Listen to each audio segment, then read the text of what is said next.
전에 섬기던 교회에서 있었던 일입니다.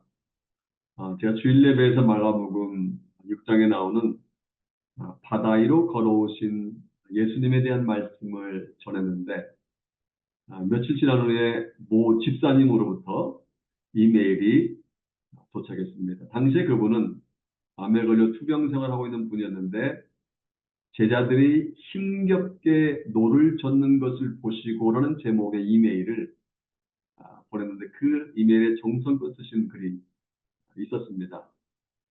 좀 제가 먼저 그 내용을 소개하겠습니다.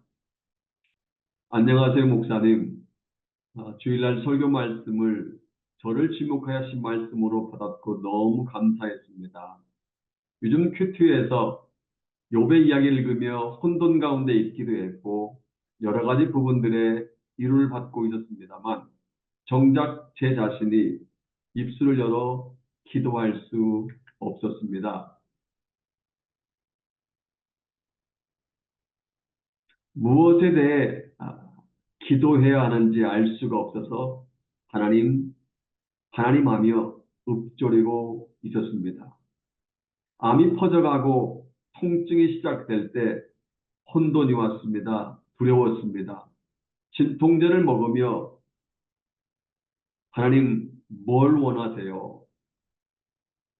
하루에도 수없이 생각이 왔다 갔다 하는데 몇몇 사람들은 뭔가 지은 죄가 있을까야? 어서 회개해야 할까야? 기도 많이 해. 좋은 말들을 많이 합니다. 그런데 주일날 마가복음 제자들이 힘겹게 노를 젓는 것을 보시고 저를 되살리는 말씀이었습니다. 그래, 예수님이 내게로 오실 때까지 난 열심히 성실히 하던 일을 하는 거야. 나인지 능력으로 이해가 되어야만 움직이겠다는 그 고집을 이제 다시 한번 내려놓을 때 그때가 되었어. 정말 좋았습니다. 성가대에서 옆 지체들의 손을 쥐고 울고 있다가 다시 한번 알게 되었습니다. 내가 겪은 말을 말로 하지 않고 안아주고 보듬어 줄 수 있을 때 그때 행복한 것은 바로 나라는 것을요. 내가 어떻게 될지 궁금해하지 않겠습니다. 높고 아름다우신 하나님은 저에 대한 계획을 알려고도 하지 않겠습니다. 좀 중략을 하고요.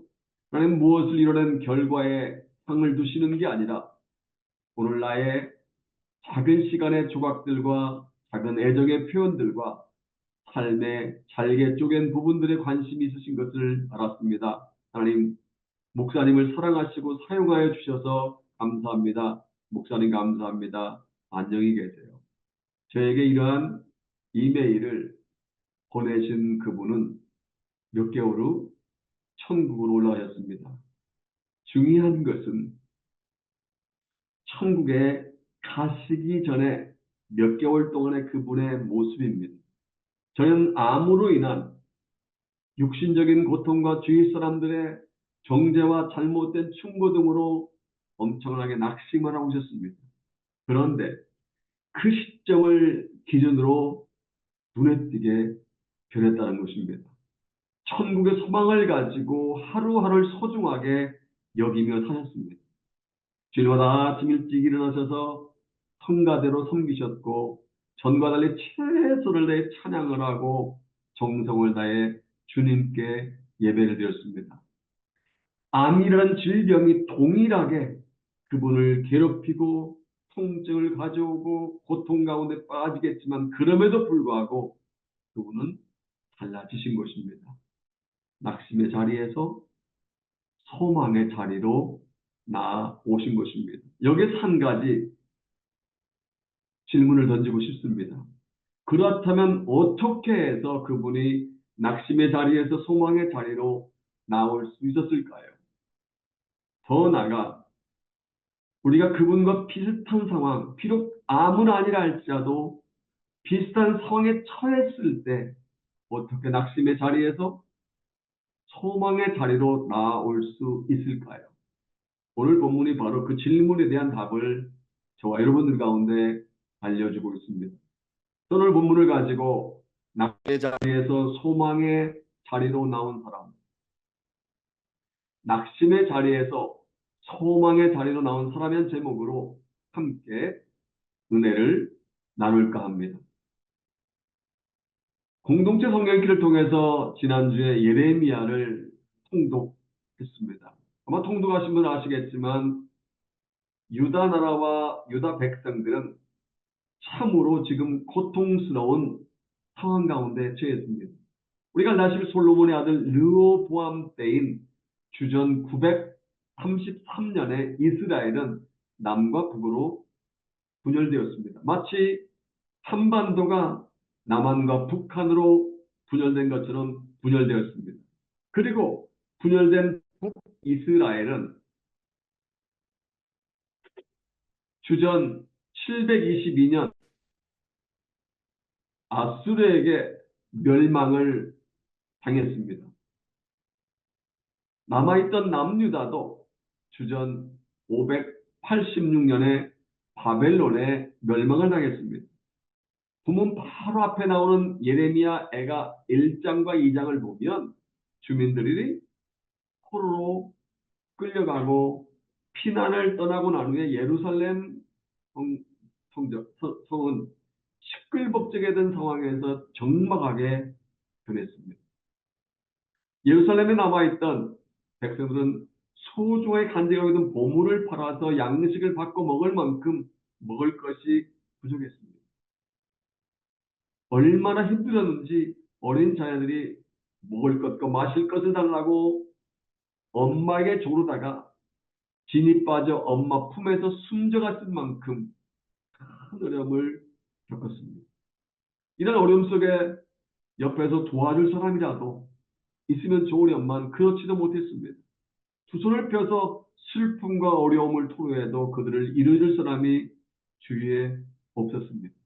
오히려 조상대대로 힘들게 하고 고통스럽게 했던 이방 사람들은 이때다 싶어서 유다 백성들을 조롱하기 시작합니다. 유다 백성들은 애가 끊어지는 것 같이 밤새도록 서러워서 목 놓아 울곤 했습니다. 2장 21절과 22절을 보면 그 상황을 이렇게 묘사하고 있습니다. 늙은이와 젊은이가 다 길바닥에 엎드려져 싸우며 내 처녀들과 청년들이 칼에 쓰러졌습니다. 여기에 진노하시는 날에 피하거나 남은 자가 없습니다. 내가 낳아 기르던 아이들은 내 원수가 다 멸해버렸습니다. 여러분, 미래를 짊어져 나갈 청년들이 칼에 쓰러졌다는 것은 지금 유다에는 미래가 없다는 것입니다. 미래가 사라졌다는 것입니다. 큰 절기날에 백성들은 예루살렘에 모였는데 마치 그거와 같이 하나님의 사방에서 원수를 불러서 자기를 이스라엘을 유다를 도륙했다는 것입니다. 하나님께 진노하시는 날, 그러니까 바벨론 침공했을 때 멸망을 당했다는 이러한 표현인 것입니다. 고국이 이러한 상황에 처하자 예레미야는 너무나 낙심이 되었습니다. 이런 상황에 처하면 우리 또한 낙심이 될 것입니다. 가정입니다. 만약 대지진이 일어나서 서울 시내는 모든 건물 다 무너져 완전히 폐허가 되었을 때, 만약 우리 눈앞에서 내 사랑하는 아이들이 굶어 죽어가고 있는 것을 보면서도 내가 해줄 수 있는 것이 아무것도 없을 때, 그때 우리는 낙심이 될 것입니다. 만약 불치병에 걸려서 이제 얼마 살지 못합니다라는 사형신 선고를 의사로부터 들었다면 역시 우리 또한 낙심이 될 것입니다. 여러분, 우리가 종종 낙심이라는 단어를 많이 사용하는데요. 이 낙심이라는 말의 의미를 아십니까? 제가 네이버에서 이 낙심이라는 말을 찾아보았습니다. 이렇게 되어 있습니다. 바라던 일이 이루어지지 아니하여 마음이 상함, 기가 꺾인 상태, 자신감을 잃어버린 상태, 희망과 용기를 잃어버린 상태가 바로 낙심의 상태라고 할 수 있습니다. 비슷한 말로 낭망, 상심, 실망 이러한 말이 있습니다. 여기서 우리가 기억해야 할 것이 있습니다. 누구나 다 낙심할 수 있다는 것입니다. 어느 누구도 낙심으로부터 자유할 수 없다는 것입니다. 몇 가지 예를 들어볼까요? 하나밖에 없는 아이들이 하나밖에 없는 아들이 시험에 떨어지면 낙심하지 않겠습니까? 교통사고로 내 몸이 망가졌다고 그걸 아시면 우리 어머니가 낙심하지 않을까요? 목숨을 잃었던 해자가 부도가 났다는 사실을 아내가 알게 되면 아내가 크게 낙심하지 않을까요? 40일 동안 목숨 걸고 그 길에 아무런 응답을 받지 못했을 때 낙심하지 않겠습니까? 다 낙심하게 됩니다. 낙심으로부터 완전히 자유할 수 있는 사람은 아무도 세상에 없습니다. 성경을 보면 하나님께 쓰임 받았던 믿음의 사람들조차, 믿음의 위대한 선배들조차 이 낙심에 빠져 고생을 한 적이 많이 있다는 것을 알 수 있습니다. 욥을 보십시오. 그는 동방의 의인이라는 칭호를 받은 사람입니다. 하루아침 모든 재산과 자녀를 잃고 보면은 악창이 나서 선한 곳이 없을 만큼 어려움을 당했습니다. 욥기 3장을 보면 욥은 자기 생활을 저주합니다. 자기가 모태에서 차라리 나오지 않았으면 좋았을 것을 왜 자기를 태어나게 했느냐라고 한탄하기까지 했습니다. 범죄는 하지 않았지만 입술로 하나님께 범죄하지 않았지만 그나저나 한탄하면서 낙심을 했습니다. 모세를 보십시오. 이스라엘 백성들이 날마다 고기 먹고 싶다고 징징 짜면서 불평하고 아우성을 칠 때 모세가 어떤 반응을 보인 줄 아십니까? 민수기 11장을 보면 모세가 이런 말을 합니다. 어째서 저에게 이런 괴로움을 주십니까? 이 백성의 짐을 왜 나에게 지우십니까? 이 백성에 대한 책임이 너무 무거워서 차라리 나를 죽여주십시오. 이것이 나에게 은혜를 베푸시는 길입니다. 라고 하나님께 따지며 낙심한 적이 있습니다. 다윗 역시 마찬가지입니다. 시편 22편을 보면 다윗은 어떤 상태에 처한 것을 알 수 있습니다. 네, 하나님이여, 하나님이여, 어째 나를 버리셨나요? 왜 내 작은 시름에도 응답하지 않으십니까? 주께서 나를 죽음 가운데 두셨군요. 눈물로 심상을 적실 만큼 그런 크게 낙심의 상태에 빠진 적이 있습니다. 엘리야 선지자도 우리가 알다시피 마찬가지 아닙니까? 그는요, 구약 성경에 나오는 수많은 선지자들 가운데 가장 위대하게 쓰임받은 선지자입니다. 그리고 하나님의 아들이신 예수님을 제외하고 에녹과 함께 죽음을 맛보지 않고 하늘로 승천한 위대한 선지자였습니다. 그럼에도 불구하고 그 위대한 선지자 엘리야가 크게 낙심한 적이 있습니다. 열왕기상 19장 2절에 보면 아방의 아들 이세벨로부터 보낸 사실로도 이런 말을 듣습니다. 내가 내일 이맘때는 반드시 네 생명을 저 사람들 중에 한 사람의 생명과 같이 하게 할 것이다. 그렇게 하지 않으면 신들이 내게 벌 위에 벌을 내림이 마땅하다. 다시 말하면 내일 이맘때까지 넌 죽을 것이다. 이러한 말입니다. 엘리야는 이세벨의 이러한 위협 앞에서 그만 낙심하고 맙니다. 생명의 위협을 느낀 엘리야는 저 북쪽에 위치하고 있는 갈멜산에서부터 제일 남쪽에 있는 부에세라까지 단숨에 도망을 칩니다. 그래도 안심이 되었지 않았던지 타완을 남겨두고 혼자 광야로 들어가서 하루 길을 더 도망을 친 후에 어느 로뎀나무 아래에서 차라리 죽여주십시오. 내 생명을 거두어 주십시오라고 하나님께 간청할 만큼 저는 크게 낙심에 빠진 적이 있습니다. 이처럼 낙심은요, 남녀노소, 빈부귀천을 가리지 않고 나타납니다. 하다못해 그리스도인들도 낙심에 빠질 때가 있습니다. 그 안에서 앞장서서 열심히 봉사한 직분자뿐만 아니라 목회자들 가운데도 이 낙심에 빠지기도 합니다. 이러한 경우에 무슨 말이 들립니까? 믿음이 없어서 그래. 권사가 오죽 못났으면 우울증에 걸리냐? 목회자가 기도를 등한히 해서 그런 거야 라고 그렇게 정죄를 합니다. 그래서 자기가 낙심하고 있다는 것을 쉬쉬하면서 숨깁니다. 아니, 자신이 낙심하고 있다는 것을 감추기 위해 오히려 교회에서 더 열심히 봉사하고 더 기쁘고 환한 표정을 짓는 경우가 있습니다. 겉으로 드러나지 않아서 그렇지.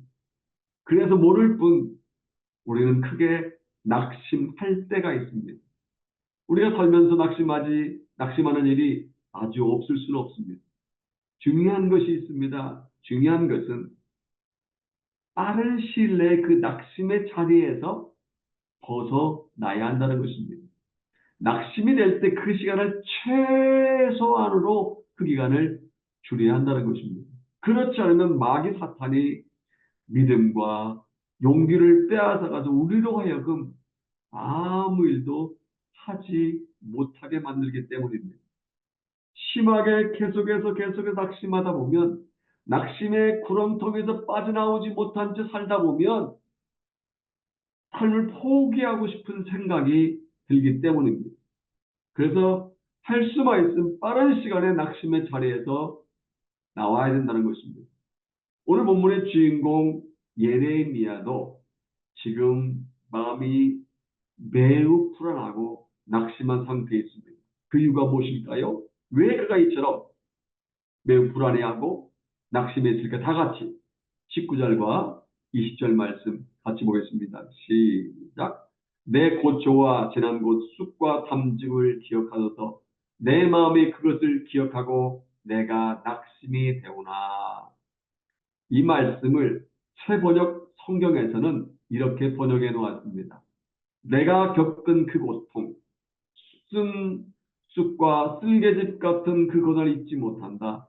잠시도 잊을 수 없으므로 울적한 마음을 가눌 길이 없다. 지금 예레미야는 고초와 재난을 쑥과 쓸개즙으로 묘사하고 있습니다. 여러분, 쓸개즙 마셔보신 분 계십니까? 제가 30년 전 신경통과 류마티스 관절염에 좋다는 말을 듣고 동남아산 곰의 쓸개를 7년 만에 한국을 방문할 때 가져간 적이 있습니다. 나름 연세가 되신 부모님께 효도하려고 꽤 비싼 돈을 주고 오클랜드에서 구입해서 한국을 들어갈 때 가져갔습니다. 그런데 부모님은 아들이 구입해온 그 쓸개즙을 드시지 않으셨습니다. 물론 쓸개는 바싹 마른 상태였습니다. 당시 제가 교회 야외 체육대회에서 운동을 하다가 왼쪽 무릎을 다쳐서 오랫동안 고생을 하고 있다는 말을 들으신 부모님이 아니야, 형은 네가 먹어야 되겠다. 우리는 아직은 괜찮다. 무릎이 아프다는데 네가 곰슬개를 잘게 잘라서 소주에 타서 한 달만 먹어봐라. 아마 좋아질 거야 라고 말씀하셨기 때문입니다. 원래 저는 술 맛을 모릅니다. 왜 사람들이 그렇게 술을 좋아하는지, 왜 그렇게 술을 마시는지 이유를 알지 못합니다. 그래서 설령 제가 목사가 아니라 할지라도 여전히 저는 술을 좋아하지 않았을 것입니다. 무엇보다 술이 제 몸에 맞지 않기 때문에 지금도 저는 술을 마시지 않습니다. 그런 당시에 바싹 마른 곰 쓸개를 잘게 자른 다음에 소주에 타서 하루에 한 잔씩 마셨습니다. 근데 얼마나 쓰던지 지금도 기억이 납니다. 약이라고 해서 부모님이 마시라고 해서 마시긴 했지만 두 번 다시 마시지 못할 것 같습니다.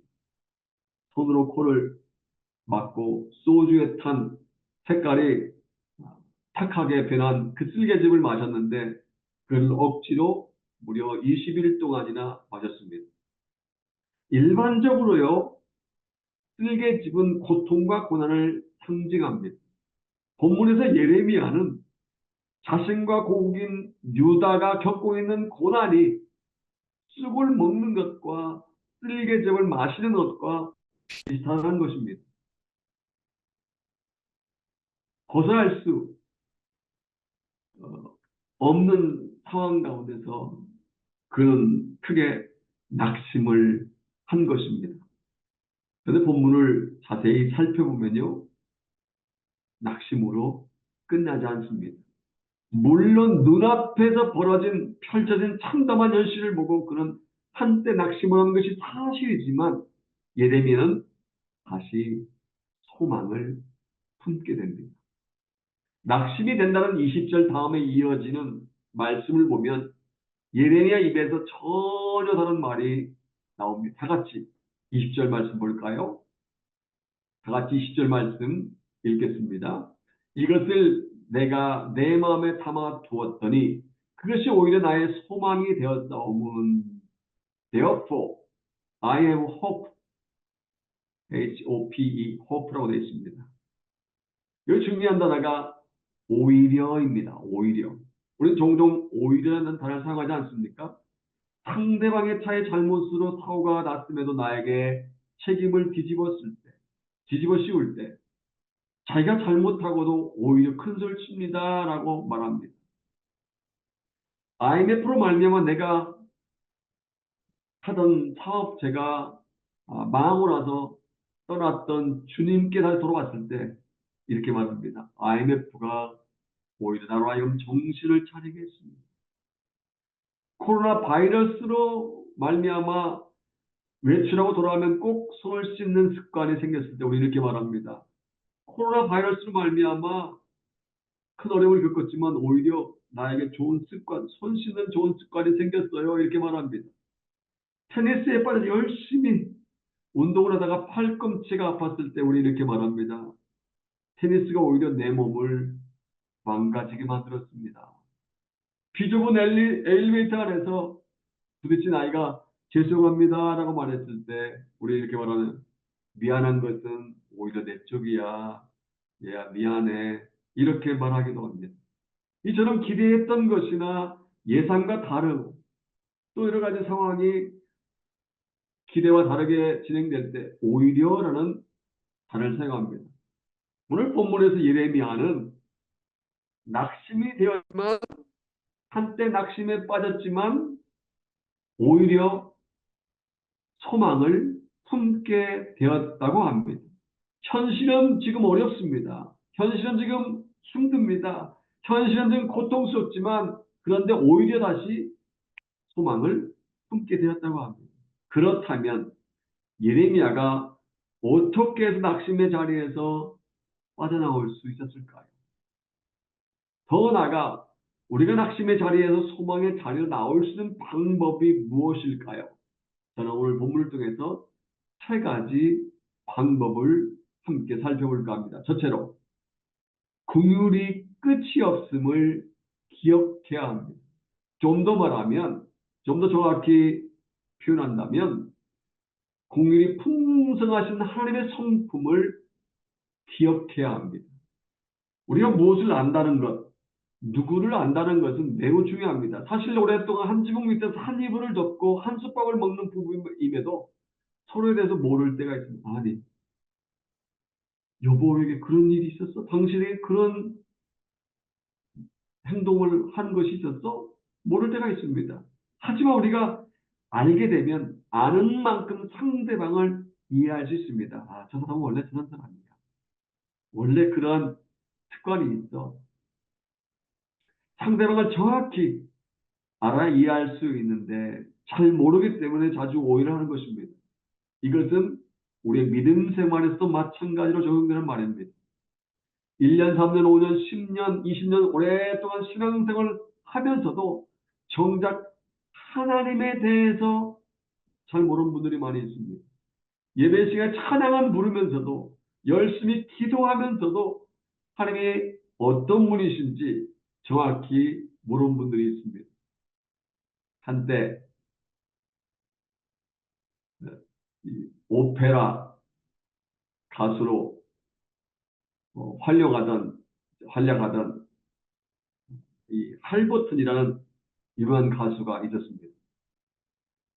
어느 날 할버튼은 밖에 있다가 집에 돌아오게 되었는데 집에서 자기 아들과 이웃집 아이가 놀면서 주고받은 대화를 듣게 됩니다. 이웃집 아이가 말합니다.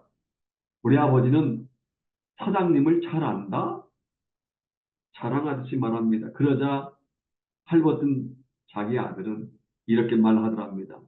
우리 아버지는 하나님을 잘 안다? 이 대화를 들은 할버트는 눈물이 쏟아지기 시작하더랍니다.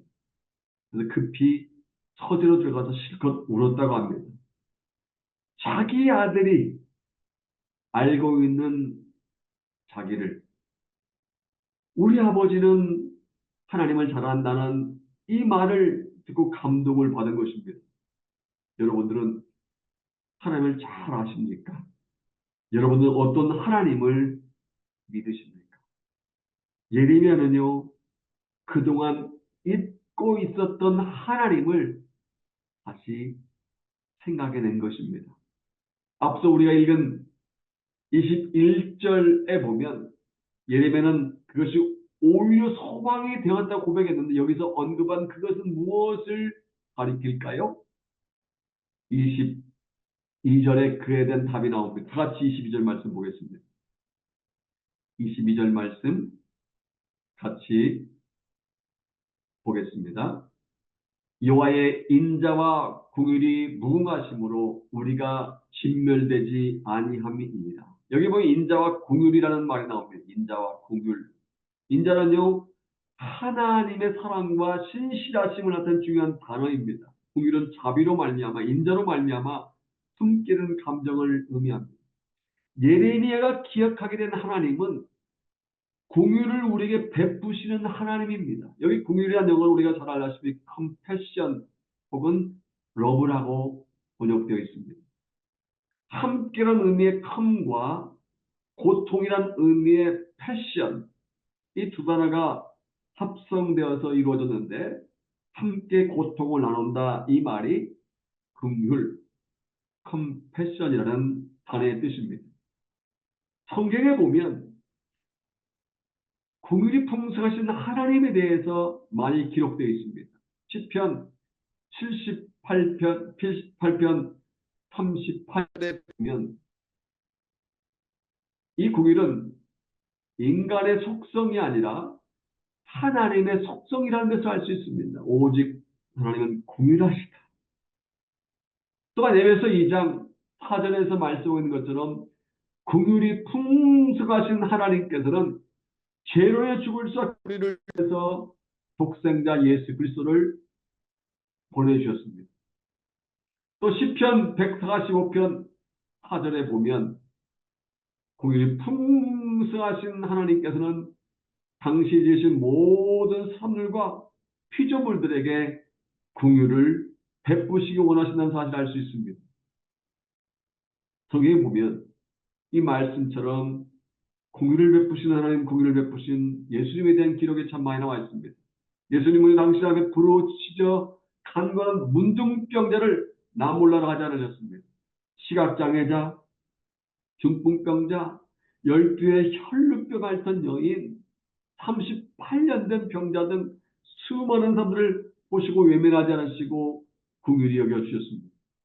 오늘날에도 우리 하나님께서는 당신의 백성들에게 긍휼을 베풀어 주신 줄로 믿습니다. 긍휼이 풍성하신 하나님께서는 우리에게 긍휼을 베풀어 주시는 줄로 믿습니다. 둘째로 주의 성실하심을 믿어야 합니다. 다 같이 23절, 다 같이 23절 말씀 볼까요? 같이 읽겠습니다. 이것들이 아침마다 새로우니 주의 성실하심이 크시도소이다. 여기 성실하심은 NIV 영어 성경에 보면요, faithfulness라고 되어 있습니다. 그리고 이 말씀을 세번역 성경에서는 이렇게 번역해 놓았습니다. 주님의 사랑과 긍휼이 아침마다 새롭고 주님의 신실이 크십니다. 그러니까 성실함이나 신실함이나 faithfulness나 같은 말임을 알 수 있습니다.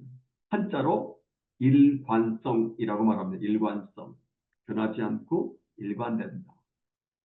성실하다, 신실하다 같은 말이라고 할 수 있습니다. 사람에게는요, 이 신실함이 부족합니다. 우리가 때때로 저 사람은 정말 신실해, 진짜 신실한 사람이야 라고 말하지만 사람은 불완전하기 때문에요, 100% 신실할 수는 없습니다. 로마서 3장 10절에서 기록한 바 의인은 없나니 하나도 없으며 라고 말씀하고 있는 것처럼 100% 의인, 100% 약속을 지키는 신실한 사람은 이 땅에 없습니다. 아예 처음부터 지키지 못하는 약속을 하는 사람들도 있고요. 나름 약속을 지키려고 했지만 피치 못할 사정이 생겨서 약속을 지키지 못하는 사람들도 있습니다. 그런데요, 우리 하나님은 다르십니다. 민수기 23장 19절을 우리가 잘 압니다. 우리 하나님은 절대로 거짓말하지 않으신 줄로 믿습니다. 또 여호수아 21장 25절에서 말씀하고 있는 것처럼 말씀하신 것은 하나도 남김없이 다 이루어주시는 하나님이신 줄로 믿습니다. 사람들은요, 감정에 따라서 환경과 상황에 따라서 약속을 어기기도 하지만 바로 약속하신 것을 반드시 지키시는 분이신 줄로 믿습니다. 사람은 계약을 어길 때가 있지만 그는 철저히 계약을 이행하시는 분이십니다. 하나님께는요, 채무 불이행이라는 말을 할 수가 없습니다. 하나님 신실하게 채무를 이행하시고 당신께서 하신 약속을 반드시 지키십니다. 여러분, 예레미야처럼 언약을 지키시는 하나님이심을 믿으시기 바랍니다. 그리고 예레미야처럼 하나님의 약속을 붙들고 언약을 지키시는 하나님께 믿음으로 기도하시기를 바랍니다. 최초로 마지막입니다. 주님의 진짜 본심을 알아야 합니다. 앞서도 말씀을 드렸지만 누군가를 안다는 것, 무엇을 알고 있다는 것 굉장히 중요합니다. 상대방의 특별히 본심을 아는 것은 더 중요합니다. 만약 상대방의 본심을 모르게 되면 우리는 오해하게 되어 있습니다. 전에 한번 소개한 적이 있는데 평생을 살아가면서 사이좋게 살아온 한 부부가 있었습니다. 그런데 어느 날 남편이 고칠 수 없는 중병에 걸려서 병원에 입원하게 되었습니다. 그때부터 남편이 이상하게 변해버렸습니다. 평소 볼 수 없던 짜증을 심하게 부리고 아내에게 밥 가져와, 물 가져와 라고 명령을 내는 것이었습니다. 한 번은 친구가 병문안 왔는데 이렇게 남편이 말했습니다. 뜨거운데 이 뜨거운 물로 어떻게 약을 먹으라고 그래? 그렇게 머리가 돌지 않아? 아내에게 심하게 말하면서 컵을 내동댕이 쳤습니다. 부인은 당황하면서 여보, 손님이 계신데 어떻게 이렇게 할 수가 있어요? 라고 하면서 급히 밖으로 나가버렸습니다. 그 모습을 가만히 보고 있던 친구가 그 남편에게 물었습니다. 자네, 이렇게 부인에게 혹독하게 대하는 이유가 뭔가? 그동안 자네가 이렇게 행동하지 않았잖나? 그래서 남편이 이렇게 말하더랍니다. 내 집사람은 너무 마음이 순하고 약하다네. 내가 죽은 후에 어떻게 험한 생을 살아갈지 걱정이 돼서 그런다네. 일부러라도 저 사람의 마음을 강하고 독하게 만들어야만 하네. 이런 말을 하면서 엉엉 그 남편이 울더랍니다. 상대방의 본심, 진심을 아는 것이 중요합니다. 상대방의 진심, 본심을 알지 못하면 오해가 생기고 섭섭함이 들기도 합니다. 그런데 상대방의 진심을 알게 되면 이해하게 되고 안심이 됩니다. 우리의 신앙생활도 마찬가지입니다. 우리 하나님의 진심, 본심을 알게 되면 안심이 됩니다. 펼쳐진 상황이 힘들어도 이해가 됩니다. 여러분, 때때로 이해가 되지 않는 상황이 펼쳐진다 할지라도 우리가 기억해야 할 말씀이 있습니다. 다 같이 32절과 33절 이 말씀을 꼭 기억했으면 좋겠습니다. 같이 읽겠습니다. 그가 비록 근심하게 하시나 그의 풍부한 인자심에 따라 공의를 여기실 것입니다. 주께서 인생으로 고생하게 하시며 근심하게 하심은 본심이 아니시로다. 여기 그가에서 그는 하나님을 가리킵니다. 물론 때때로 하나님께서 우리를 근심하게 하시기도 합니다. 우리가 당신의 말을 따라 살지 않을 때, 그리고 범죄할 때 하나님께 징계하심으로 말미암아 우리로 하여금 근심하게 하십니다. 그럼에도 불구하고 우리가 알아야 할 것이 있습니다. 영원히 우리를 근심하게 하시는 것이 하나님의 본심이 아니라는 사실입니다. 다시 돌이키도록, 다시 당신 앞에 돌아오도록, 말씀대로 살아가도록 일시적으로 우리를 근심하게 하셔도 크신 사랑으로 우리를 불쌍히 여겨주시는 하나님이신 줄로 믿습니다. 우리를 괴롭히거나 우리를 근심하게 하시는 것은 하나님이 본심이 아니신 줄로 믿습니다. 또한 하모니 가족 여러분, 이제 과거 프랑스 나폴레옹 황제 때 있었던 한 이야기를 소개하고 말씀을 맺겠습니다. 나폴레옹이 평민 차림을 하고 한 부하와 함께 어느 시골의 여관에 묵게 되었습니다. 여관 식당에서 저녁 식사를 마치고 나자 웨이터가 계산서를 가지고 왔습니다. 그런데 나폴레옹이나 부하 두 사람 다 지갑을 방에 두고 온 것을 뒤늦게 알게 되었습니다. 정중하게 사과를 한 후에 1시간 뒤에 돈을 가져오겠다고 하자 웨이터는 직원은 이해를 했지만 여관 주인은 달랐습니다.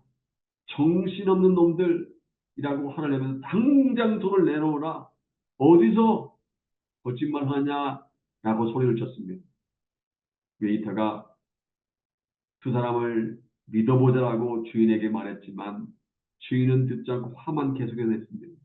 할 수 없이 직원이 자신의 돈으로 14프랑 하나로 22,000원을 계산했습니다.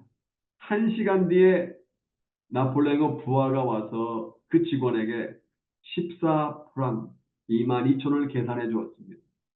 그리고 여관 주인에게 물었습니다. 이 여관이 얼마요? 주인은 얼마 전에 3만 프랑 하나로 4,700만 원을 주고 샀다면서 왜 묻냐고 물었습니다. 그자 부하는 그 자리에서 그 여관을 하겠다고 합니다. 결국 3만 프랑 4,700만 원을 주고 주인으로부터 그 여관의 등기 문서를 받고 나서 그 문서를 직원에게 건네주었습니다. 그리고 나폴레옹이 쓴 쪽지안을 전해주었다고 합니다. 거기에 이렇게 쓰여 있었다고 합니다.